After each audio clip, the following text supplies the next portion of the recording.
Hello students, welcome to my channel कॉन classes. तो बच्चों, आज की जो क्लास है बड़ी इंटरेस्टिंग होने वाली है। क्लास स्टार्ट करने से पहले आपसे एक क्वेश्चन पूछता हूँ। आप ये बताइए, आपके पापा के, चाचा के, ताऊ के बेटे का, मम्मी का लड़का आपका क्या लगेगा?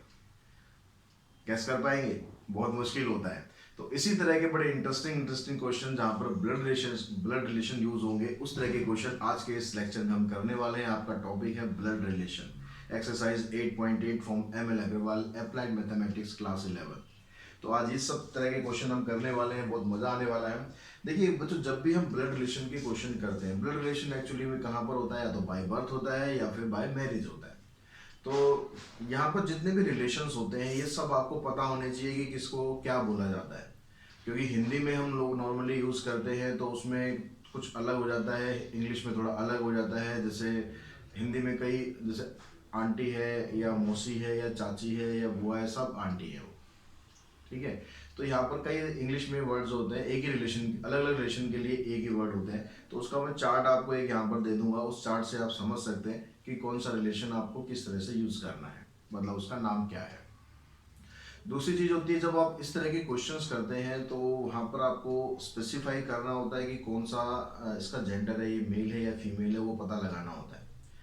तो यहाँ पर हम क्या करते हैं, जब भी आप एक ट्री बनाएंगे तो हम क्या करेंगे, जो मेल पर्सन है फैमिली का, उसके लिए हम एक सिंबल दे देते हैं अलग से, कि हम उसको इस तरह के बॉक्स में डाल देंगे, रेक्टेंगुलर बॉक्स में। और जो फीमेल मेंबर है उनके लिए क्या करते हैं, हम एक राउंड बॉक्स ले लेंगे। ठीक है। तो जो जिसका भी हमें पता चलता जाए कि भाई ये मेल है या फीमेल है, उसको हम इस तरह के बॉक्सेस में डालते जाएंगे ताकि हमारा सब कुछ क्लियर होता जाए। और जब भी हम क्वेश्चन करेंगे तो दो तीन चीज़ें आपको ध्यान रखनी है। एक तो जो रिलेशन नेम है, कि भाई दोनों बंदों के बीच में क्या रिलेशन बन रहा है, relation name must be clear. ये आपको पता होना चाहिए कि इन दोनों के बीच में क्या रिलेशन है। दूसरी चीज, जब तक आपको जेंडर के बारे में पता ना चल जाए पक्का, तब तक आप अपनी तरफ से एज्यूम नहीं करेंगे कि भाई ये मेल है या फीमेल है। ठीक है। तो कंफर्म द जेंडर। तीसरी चीज, कोशिश करेंगे कि हम इसमें एक फैमिली ट्री बना सकें। फैमिली ट्री जब आप बना लेते हैं तो उसमें क्या होता है, आपको इजीली पता चल जाता है कि कौन सा किस तरीके से लेना है। कई बार ऐसा होता है, सिचुएशन थोड़ी कॉम्प्लिकेटेड होती है, तो वहां पर जब आप अपने आप को रखते हो उस सिचुएशन में, तो आप बड़ी जल्दी कंक्लूजन तक पहुंच सकते हो। तो put your self in situation. तो ये सब कुछ तरीके होते हैं जिनसे आप काफी हद तक इस कंक्लूजन पे पहुंच जाते हैं कि जिस पर्सन के बारे में बात की जा रही है उससे क्या रिलेशन है। तो इसके क्वेश्चन करते हैं, क्वेश्चन करेंगे तब आपको ज़्यादा क्लियर होगा कि किस तरह से इनको यूज़ करना है। तो आपसे पहले क्वेश्चन में पूछा गया है कि कहता है, as mother is the only daughter of B's father. If B is female then how B is related to A. तो हम यहाँ देखते हैं कि अब कहता है कि जो एज मदर है, ए की जो मदर है, तो ए को आप यहाँ पर ले लें। अब ए कौन है, मेल है फीमेल है, हमें अभी नहीं पता, तो उसके बारे में कुछ आपको प्री डिसाइडेड नहीं करना कि भाई ये मेल एज्यूम कर लो या फीमेल। तो ए की जो मदर है, इसकी मदर होगी, यहाँ पर हम ले लेते हैं ये मदर है। कौन है mother? A's mother is the only daughter of B's father. B के फादर की अकेली डॉटर है ए की मदर। तो मान लो मदर हम यहाँ पर ले लेते हैं, तो ए की जो मदर है वो अभी हमें पता नहीं कि बी है या कौन है। ठीक है। लेकिन आगे देखो, जो बी के फादर की ओनली डॉटर है, अब बी क्या है यहाँ पर? बी तो फीमेल है। अब बी अगर फीमेल है तो बी के फादर जो भी होंगे एक्स वाई जेड, उनके फादर की अकेली डॉटर क्या होगी? बी तो होगी ना, क्योंकि बी ऑलरेडी यहाँ पर फीमेल है। तो उनकी जो इकलौती लड़की है, उनकी इकलौती लड़की तो बी है, तो उनकी इकलौती लड़की क्या होगी? बी होगी। तो इसका मतलब क्या हुआ, यहाँ से रिलेशन क्या बन रहा? Then how B is related to A. तो यहाँ पर बी जो है वो ए की मदर है। तो यहाँ से आप कंक्लूजन निकाल सकते हो, B is mother of A. Second question पे आते हैं। यहाँ पर देखिए, कहता है pointing to a man Parul said, एक आदमी की तरफ इशारा करके पारुल बता रही है, वो कौन है? He is the only son of my mother in law. तो जो पारुल की मदर इन लॉ है, हम पारुल को यहां रखते हैं, पारुल की मदर इन लॉ, ये पारुल की मदर इन लॉ हो गई, ठीक है, मदर इन लॉ। अब पारुल की मदर इन लॉ का ओनली सन है, मतलब इकलौता लड़का है, तो पारुल की मदर इन लॉ हो गई, इनका ये सन हो गया, ठीक है, कोई भी हो गया मान लो इनका ये सन। तो इस आदमी के बीच में और पारुल के बीच में क्या रिश्ता है? अब यहाँ पर देखिए, यहाँ पर जो भी लेडी है उसका ये बेटा है और ये उसकी बहू हो गई। अब ये इसकी बहू होगी तो इसका मतलब इन दोनों में क्या रिलेशन हुआ ये हमें बताना है। तो इन दोनों में रिलेशन क्या हो गया? Man is Parul's husband, man is Parul's husband. Question number third में क्या कहता है बच्चों? थर्ड में कहता है pointing to a girl in photograph. एक फोटोग्राफ में कोई लड़की है, उसकी तरफ देख के अजीत बोलता है कि her father is the only son of my father.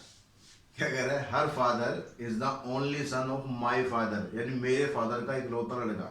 तो मेरे फादर का इकलौता लड़का तो मैं खुद हो गया ना। तो how is that girl related to Ajit? तो वो लड़की अजीत से कैसे रिलेट करती है? तो सिंपल क्वेश्चन बन गया कि वो लड़की उसकी डॉटर है। समझ में आया नहीं आया? देखो यहाँ कह रहा है कि जो एक गर्ल है, ठीक है, फोटोग्राफ में एक गर्ल है, इसका जो फादर है, इसका ये फादर हो गया। अब ये फादर जो है ये कौन बता रहा है? अजीत बता रहा है। अजीत कह रहा है कि जो इस लड़की का जो फादर है वो only son of my father. तो only son of my father मतलब अजीत खुद अपने बारे में बता रहा है। तो ये फादर कौन है? अजीत है। तो इसका मतलब अजीत में और इस लड़की में क्या रिलेशन हो गया? ये लड़की जो है अजीत की डॉटर है। तो girl is daughter of Ajit.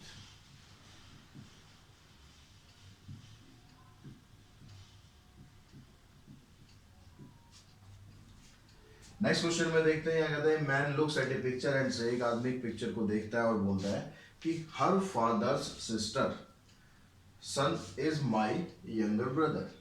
क्या कह रहा है? इस पिक्चर को देख रहा है एक आदमी और उस पिक्चर को देख के कह रहा है कि जो उसके फादर है, ठीक है, हर फादर्स मतलब कोई लड़की हो, उसके फादर है, मान लो हम यहाँ पर ले लेते हैं भाई एक गर्ल है, ठीक है, इसके फादर्स के सिस्टर का बेटा। तो इसके फादर इधर आ गए, ये फादर हो गए। अब इस फादर की सिस्टर है इधर, फादर की सिस्टर हो गई इधर, और फिर क्या कह रहा है? सिस्टर सन, सिस्टर का जो सन है। जितने भी देखो एक जनरेशन के जो लोग हैं उनको आप एक लाइन में लिखो, जो अगली जनरेशन है उसको अलग लाइन में लिखो। तो यहाँ पर कह रहा है इस लड़की के जो फादर है उनकी सिस्टर का लड़का, तो यहाँ पर ये सन आ गया, इज माई यंगर ब्रदर, इस लड़की का ये यंगर ब्रदर है। तो इस लड़की के हिसाब से अगर आप देखते हैं कि ये लड़की के फादर हो गए, ये फादर की सिस्टर होगी, तो इसका मतलब लड़की की बुआ हो गई, हिंदी में बुआ यूज करेंगे, वैसे आंट हो गई, और उनका लड़का, तो ये दोनों क्या हो गए? कजन ब्रदर हो गया। ये लड़का इसका कजन ब्रदर हो गया। तो how is he related to person in the picture? तो ये person related in picture is cousin brother of that girl. तो son is cousin brother of girl.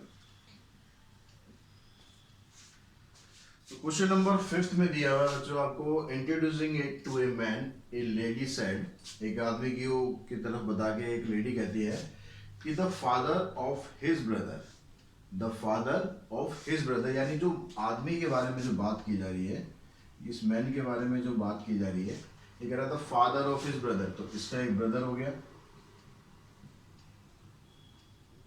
इसके फादर हो गए,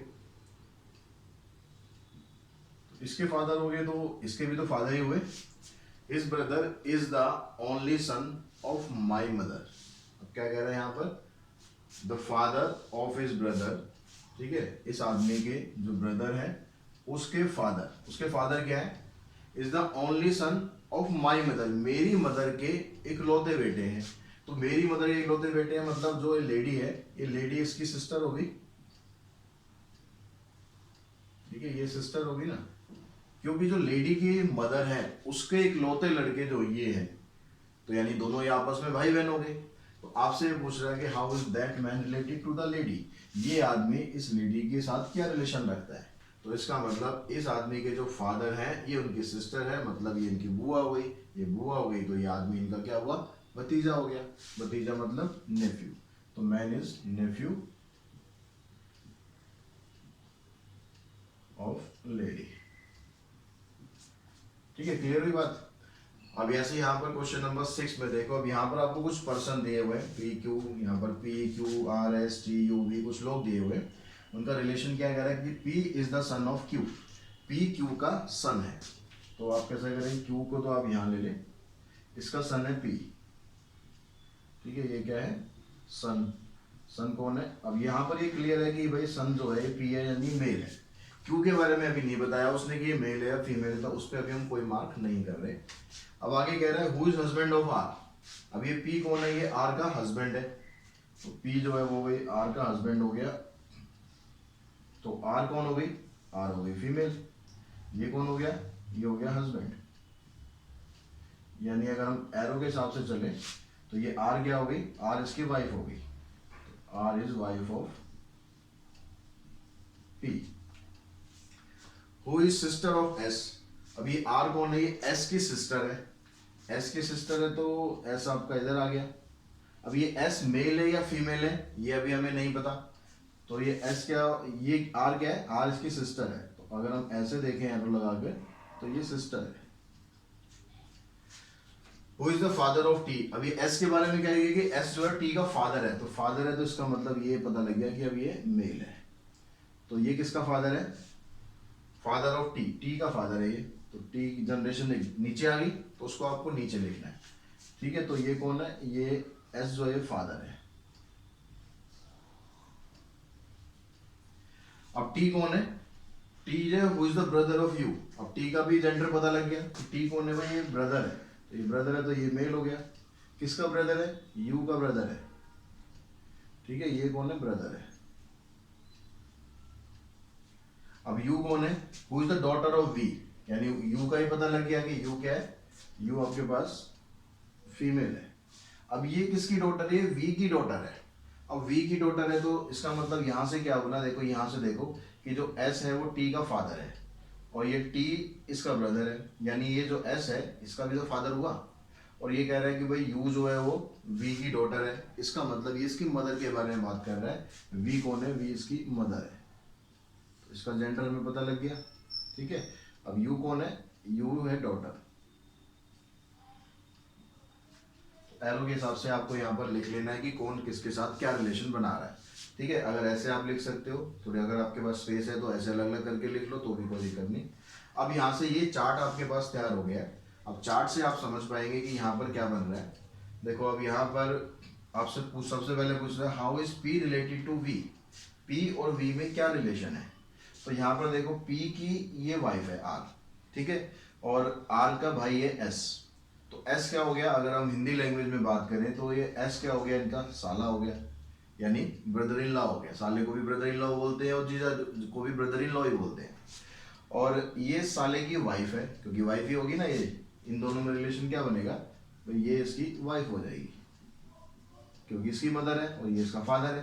तो अब जो साले की जो वाइफ होती है उसको हम हिंदी में सलेज बोलते हैं, लेकिन इंग्लिश में क्या होगा, वो सिस्टर इन लॉ होगा। तो यहाँ पर ये क्या बन गई, पी जो है इसका ब्रदर इन लॉ है। अगर आप पी के हिसाब से बताएंगे तो ब्रदर इन लॉ है, वी के हिसाब से बताएंगे तो वी सिस्टर इन लॉ है। तो यहाँ पूछ क्या रहा है, पी के हिसाब से पूछ रहा है how is P related to V. तो P is brother in law of V, ठीक है। फिर पूछता है how is R related to U, R और यू में क्या रिलेशन है, आर और यू में। अब आर क्या बन गया, यू कौन है भाई, यू इसकी डॉटर है और ये इसकी सिस्टर है, तो आर इसकी आंट होगी, बुआ होगी, तो R is aunt of U. उसके बाद कहता है how is P related to S, P और एस में क्या रिलेशन है, अभी ऑलरेडी हमने डिस्कस किया कि पी और एस दोनों ब्रदर इन लॉ है दूसरे के, तो ये ब्रदर इन लॉ हो गया।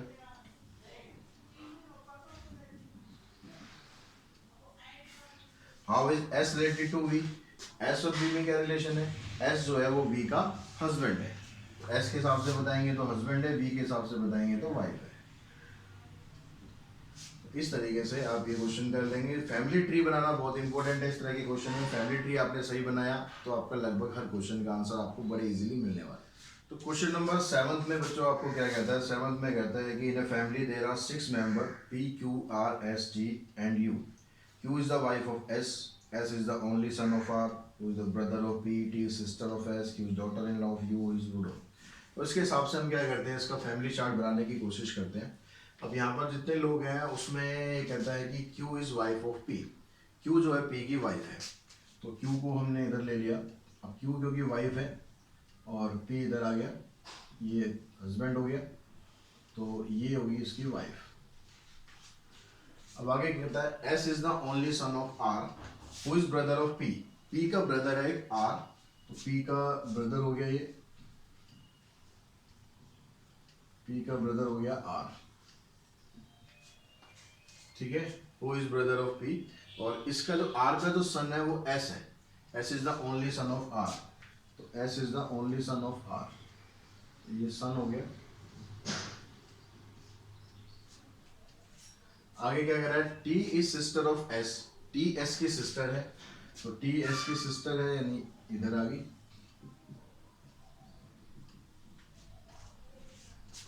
Q is daughter in law of U. Who is widow. अब Q जो है वो U की डॉटर इन लॉ है, U की डॉटर इन लॉ है तो मतलब U कौन आ गई यहाँ पर, और साथ में कह रहा है हु इज विडो यानी फीमेल हो गई। अब ये इसकी डॉटर इन लॉ है, अब ये डॉटर इन लॉ है तो इसका मतलब ये दोनों आपस में, ये दोनों इसके सन हो गए, ये भी सन हो गया, ये तो इसका भाई है तो ये सन हो गया इसका। अब ये इसका फैमिली चार्ट बन गया आपके। इसके हिसाब से अब देखो how U is related to P. U और P में क्या रिलेशन है, U जो है P की मदर है, तो यहाँ रिलेशन आ गया कि भाई U P की मदर है। How T is related to R. T R से कैसे रिलेट कर रहे हैं, अब यहाँ पर R का सन है, फिर ये इसकी सिस्टर है, तो T इसकी बेटी हो गई, तो हाउ T क्या है इसकी, R की डॉटर है। How R is related to Q. R Q से कैसे रिलेट कर रहे हैं, R जो है ये इसकी वाइफ है और ये इसका भाई है, तो इसका मतलब क्या हुआ, ये देवर हो गया है इसका, तो R कौन हो गया इसका, ब्रदर इन लॉ, ठीक है। देवर को भी इंग्लिश में ब्रदर इन लॉ ही बोलते हैं। How S is related to U. S और U में क्या रिलेशन है, भाई U के या बेटा हो गया R, ये उसका बेटा हो गया, यानी S क्या हो गया इसका ग्रैंड सन हो गया, तो S हो गया इसका ग्रैंड सन। वैसे नेक्स्ट क्वेश्चन पे चलते हैं। नेक्स्ट क्वेश्चन में आपको क्या दिया हुआ है, यहाँ पर कहता है in a family of 6 members A B C D E F. B is daughter-in-law of F. D is grandchild of A. C is the only uncle of D. A has 2 children F and C, one male and one female. A is the father of C. तो अब इसके हिसाब से भी क्या करना है, आपको वही फैमिली चार्ट बनाना है। फैमिली चार्ट आपका बन गया तो आपका ऑलमोस्ट सारा काम हो गया। तो फैमिली चार्ट जब इसका बनाते हैं तो सबसे पहले क्या कहता है आपसे, ये B is daughter-in-law of F. B जो है वो F की daughter-in-law है, तो ये क्वेश्चन तो हमारा यहाँ खत्म हो गया। B is daughter-in-law of F, तो F तो इधर हो गया। अभी F कौन है, मेल है फीमेल है नहीं पता हमें, लेकिन B का हमें पता है कि ये डॉटर इन लॉ है, तो ये तो फीमेल होगी, ठीक है। ये हो गया इसका डॉटर इन लॉ। आगे क्या दे रहा है उसके बाद, D is grand child of A. D और A के बारे में अभी कोई और इन्फॉर्मेशन नहीं है, तो उसको भी रहने देते हैं इस लाइन को। C is the only uncle of D. C और D के बारे में भी कोई और इन्फॉर्मेशन अभी नहीं है हमारे पास। A has 2 children F and C. A के 2 बच्चे हैं, एक F है और एक C है, तो A क्या है, F से भी ऊपर आ गया। A के 2 बच्चे हैं F और C, तो थोड़ा सा हम इसको नीचे कर लेते हैं। F हमारा इधर आ गया और B इधर आ गया, ये क्या इसकी डॉटर इन लॉ है। अब A के 2 बच्चे हैं, एक F है और एक C है, ठीक है। उसमें से कहता है कि एक मेल है और एक फीमेल है, तो A के 2 बच्चे हुए, एक तो ये हो गया और एक C और ले लेते हैं, एक C हो गया। अब इनमें से एक मेल है एक फीमेल है, तो उसके लिए हम वापस देखो इस लाइन पे जाएंगे, C is the only uncle of D. Uncle है दैट मीन्स ये मेल है और ये फीमेल है, ठीक है। अब यहां पर सी क्या है, डी का अंकल है, तो डी इधर आ गया हमारे पास। ये कौन हो गई, ये हो गए अंकल किसके, डी के। डी कौन है वो नहीं पता अभी हमें।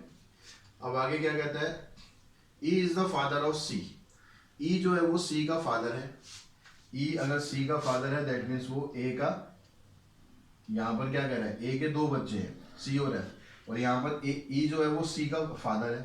तो सी का फादर अगर ई हो गया दैट मीन्स ये अगर मेल है तो ये फीमेल हो गया, ठीक है। तो इनमें क्या रिलेशन बन गया, ये हो गई इसकी वाइफ और ये हो गया इसका सन, ठीक है। इसके हिसाब से देखें सी के हिसाब से तो ये हो गया फादर। तो ई जो है सी का भी फादर है। अब ये सी का फादर है, ये इसकी डॉटर इन लॉ है। तो अब यहां पर देखते हैं इन दोनों के बीच में क्या रिलेशन बनेगा। अब ये एफ की यहाँ पर डॉटर इन लॉ है बी, तो डॉटर इन लॉ होगी तो उसका सन भी होना चाहिए, तो उसका सन हो गया हमारे पास ये क्या हो गया, इसका सन हो गया। इसका तो हो नहीं सकता क्योंकि डी का अंकल है सी। तो अब इस हिसाब से अगर आप देखो तो आपके पास अब क्या क्या बन गया, who is the mother in law of B. B की मदर इन लॉ कौन है, बी की मदर इन लॉ एफ है, तो इसमें तो आ गया आंसर आपका F. Who is the grandfather of D. D के ग्रैंडफादर कौन है, डी के ग्रैंडफादर हो गए E. How D is related to F. D और एफ में क्या रिलेशन है, डी जो है वो एफ का सन हो गया है, तो यहां पर सन आ गया। How B is related to D. B और डी में क्या रिलेशन है, बी जो है वो डी की वाइफ हो गई। If a girl G is married into the family then what will be the relationship between G and E. अगर यहाँ पर एक लड़की जिसका नाम है जी, वो यहाँ पर मैरिज कर दी है, अब मैरिज किससे करेगी, ये दोनों तो कपल ऑलरेडी हैं, ठीक है। तो मैरिज करने के लिए इसके ये बच्चे हैं, ये फीमेल है ऑलरेडी, तो इसी से मैरिज हो सकती है, इससे मैरिज होगी यानी ये इसकी वाइफ बन गई, जी होगी इसकी वाइफ। तो रिलेशनशिप किसके बारे में पूछ रहा है, then what will be the relationship between G and E. G और ई के बीच में रिलेशन बताना है, तो जी क्या होगी, इसकी डॉटर इन लॉ होगी, डॉटर इन लॉ। इस तरीके से आप ये क्वेश्चन कंप्लीट कर सकते हो। तो इस क्वेश्चन में कहता है बच्चों यहाँ पर टोटल मिलाकर 7 मेंबर हैं, P Q R S T U and V. P is the head of family, is a lawyer, तो पी यहाँ पर क्या है, हेड ऑफ फैमिली है जो कि एक लॉयर है, तो पी को हम सबसे ऊपर रख लेते हैं, ठीक है। मेल है फीमेल है अभी हमें नहीं पता, लेकिन ये पता है कि ये लॉयर है। अब उसके बाद कहता है आगे कि R and T are brother and both are doctors. R and T दो ब्रदर हैं, दोनों के दोनों डॉक्टर हैं। The wife S, the wife of T is a social worker, Q is the son of U, who is daughter in law of P, V is the cousin sister of Q. If there are 2 married couple and a female teacher in the family. यहाँ पर 2 married couple हैं और एक female teacher है इस family के अंदर, तो बाकी इन सब के हमें आंसर देने हैं। अब यहाँ पर देखिए कि पी जो हेड ऑफ फैमिली है वो एक लॉयर है। अब उससे जो अगली जनरेशन है वो क्या आ गई आपके पास, R and T are brother. R and T 2 brother हो गए, यानी इसके बेटे हो सकते हैं। तो आर एंड टी अभी हम बस वैसे लिख रहे हैं, अभी रिलेशन नहीं बना रहे, R and T are brothers, ठीक है। यहाँ लिख लेते हैं, ये दोनों आपस में क्या है, ब्रदर है। अब उसके बाद क्या कहता है, एंड बोथ आर डॉक्टर्स, तो ये दोनों डॉक्टर भी हैं, तो ये भी डॉक्टर है और ये भी डॉक्टर है। उसके बाद क्या कहता है, S the wife of T is a social worker. S T की वाइफ है, तो वाइफ होगी ये एस, ये क्या है, सोशल वर्कर है, इसकी वाइफ होगी और सोशल वर्कर है। Q is the son of U, who is daughter in law of P.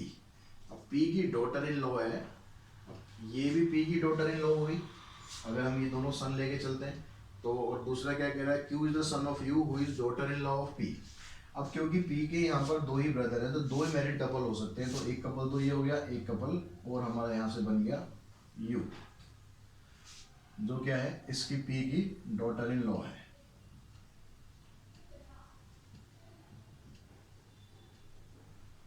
और क्यू क्या है, इसका सन है, क्यू इसका सन हो गया।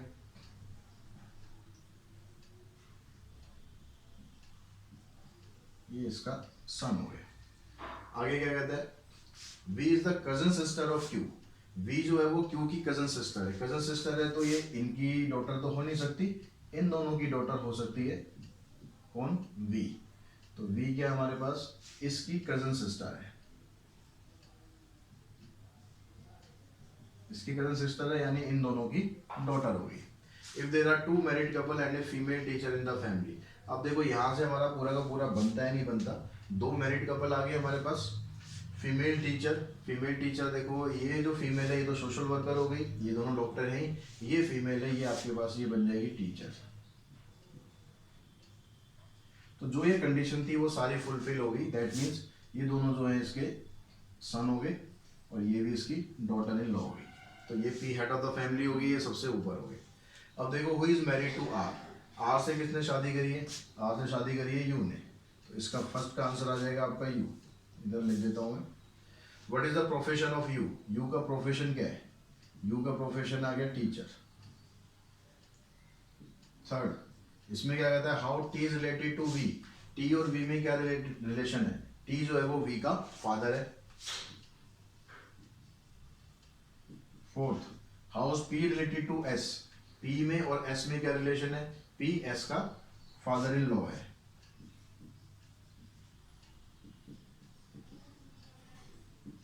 आई थिंक आपको समझ में आ गया होगा किस तरीके से चार्ट बना और किस तरीके से आप इसके आंसर दे सकते हैं।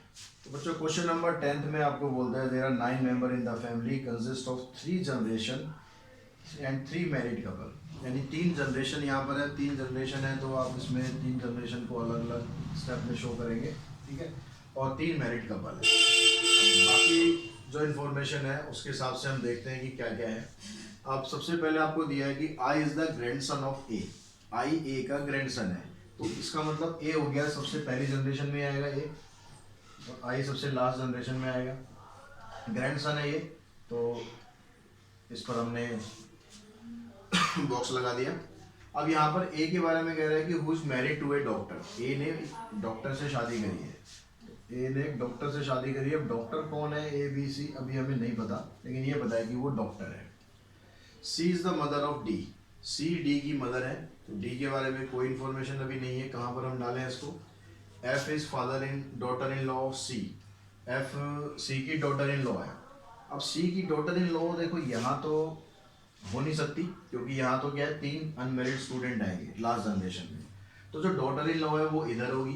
किसकी डॉटर इन लॉ है, सी की डॉटर इन लॉ है, तो इसका मतलब सी फर्स्ट जनरेशन में आएगी। सी आएगी या आएगा अभी हमें नहीं पता कि वो मेल है या फीमेल, तो सी हमारा इधर आ गया। ठीक है, समझ में आ गई बात कि सी हमारा यहाँ पर क्यों आया फर्स्ट जनरेशन में, क्योंकि इसकी डॉटर इन लॉ आपको दे रखी है कौन, एफ। तो इसकी डॉटर इन लॉ एफ है, एफ को हम यहाँ पर ले लेते हैं। ये सी की डॉटर इन लॉ है, तो ये तो पता है कि ये फीमेल हो गई है, डॉटर इन लॉ। अब उसके आगे एक और चीज, उससे पहले ये और दिया था कि C is the mother of D. C is the mother of D, that means C क्या हो गई, ये फीमेल हो गई, और ए इसके हिसाब से क्या हो गया, मेल हो गया। अब सी इज मदर ऑफ डी, मतलब डी इधर आ गया, तो ये इसकी मदर हो गई। अभी डी के बारे में नहीं पता कि वो मेल है या फीमेल है, ठीक है। तो ये हमारा हो गया F is daughter in law of C. G, the teacher is the father of H. G एक टीचर है जो कि एच का फादर है, यानी जो पहली जो जनरेशन है उसमें तो होगा नहीं कोई, तो जी हमारा इधर आ जाएगा कहीं। जी एक फादर है, किसका फादर है, एच का फादर है, एच इधर आ गया, ये फादर हो गया। और फिर एच के बारे में एक चीज और बता रहा है, who is the first cousin of E and I. तो आई इधर है, आई का ये कजन होगा, आई एंड ई, आई एंड ई दोनों का कजिन है। दैट मीन्स आई और ई दोनों आपस में ब्रदर ब्रदर हो सकते हैं या ब्रदर सिस्टर हो सकते हैं, ठीक है। आगे आपको क्या दिया है, E is daughter of F. E जो है एफ की डॉटर है, तो मतलब ये फीमेल हो गई और ये एफ की डॉटर है। उसके बाद क्या दिया हुआ है, हु इज इंजीनियर। एफ कौन है, एफ इंजीनियर है, ये इंजीनियर होगी। D is the sister of B, D B की सिस्टर है, तो डी सिस्टर है, डी सिस्टर है, दैट मीन्स ये फीमेल होगी, और बी की सिस्टर है तो बी हो गया मेल, तो बी मेल हो गया, तो उसको मैं यहाँ ले लेता हूँ, D is the sister of B, there is a male lawyer. अब यहाँ पर क्योंकि 3 मैरिड कपल होने थे, अभी ये हमें पता नहीं है कि बी मेल है या फीमेल है, लेकिन 3 मैरिड कपल होने, एक मैरिड कपल ये हो गया, अब 2 मैरिड कपल यहाँ से बनने हैं। ये तो आपको बता रखा है डी और बी तो ब्रदर एंड सिस्टर है, तो इसका मतलब ये तो कपल हो नहीं सकते, ये फीमेल है, ये इसके साथ कपल नहीं हो सकती, मतलब ये कपल हो सकता है, तो जी की जो वाइफ हो जाएगी वो डी हो गई, और बी की जो वाइफ है वो एफ हो गई, यानी बी क्या हो गया आपके पास, ये मेल हो गया। तो 3 मैरिड कपल है, देखो सिचुएशन देखो, 3 जनरेशन हो गई आपकी, 3 मैरिड कपल बन गए और 3 स्टूडेंट आ गए। अब इसके हिसाब से आप देख लो क्या क्या आपको चाहिए। इसमें आगे कह रहा है कि there is a male lawyer, एक इसमें मेल लॉयर है, ये जी के बारे में आपको दिया हुआ था, जी तो टीचर है, तो ये तो हो गया टीचर। मेल लॉयर ये हो सकता है या फिर ये हो सकते हैं। आगे बढ़ते हैं, आगे क्या है, फीमेल पॉलिटिशियन, एक फीमेल पॉलिटिशियन है, फीमेल में ये तो डॉक्टर है, ये इंजीनियर है, तो डी जो है ये होगी पॉलिटिशियन। आगे क्या दिया फिर आगे, एंड 3 अनमैरिड स्टूडेंट, ये अनमैरिड स्टूडेंट्स आ गए, while the eldest member of family is retired, ये जो एल्डेस्ट मेंबर है फैमिली का ये रिटायर्ड है। तो जो लॉयर की जो हमारे पास प्रोबेबिलिटी थी, लॉयर ये हो सकता है, ये हो सकता है, तो ये तो खत्म, तो यानी बी जो है ये लॉयर। तो ये आपके पास एक कंप्लीट चार्ट बन गया है। एच के बारे में हमें नहीं दिया हुआ कि एच इसका क्या है, बस कजन दिया हुआ है, तो उसको एच को हमें जेंडर को स्पेसिफाई करने की जरूरत नहीं है। अब देखिए who is the politician, politician कौन है, पॉलिटिशियन है D. Who is the lawyer, lawyer कौन है, लॉयर हो गया B. What is the profession of C, C का प्रोफेशन है doctor. Name the 3 student, H I and E. How many children does the engineer have, engineer के कितने बच्चे हैं, इंजीनियर की ये डॉटर है और ये इसका ब्रदर था, ठीक है, क्योंकि ये इसकी सिस्टर हो गई थी, तो इंजीनियर के 2 बच्चे हैं। How A is related to H, A और एच में क्या रिलेशन है, ए और एच में एच जो है इसका ग्रैंड चाइल्ड है। ए के बारे में पूछ रहे हैं तो ए क्या है, ग्रैंड फादर है। तो इस तरीके से आप ये क्वेश्चन कर लेंगे, और आई होप आपको क्वेश्चन ये सारे समझ में आए होंगे कि किस तरह से आपको फैमिली चार्ट बनाना है। बहुत इंटरेस्टिंग क्वेश्चंस होते हैं, दिमाग को थोड़ा सा कई बार परेशान कर देते हैं, लेकिन उसमें आपको छोड़ना नहीं है, उन क्वेश्चंस को करके देखना है। बड़े इजीली आप धीरे धीरे प्रैक्टिस करोगे तो बड़े इजीली आप इनको कर पाओगे। तो आज के इस वीडियो में इतना ही, अगले वीडियो में मिलते हैं एक और इंटरेस्टिंग एक्सरसाइज के साथ। Thanks to all of you.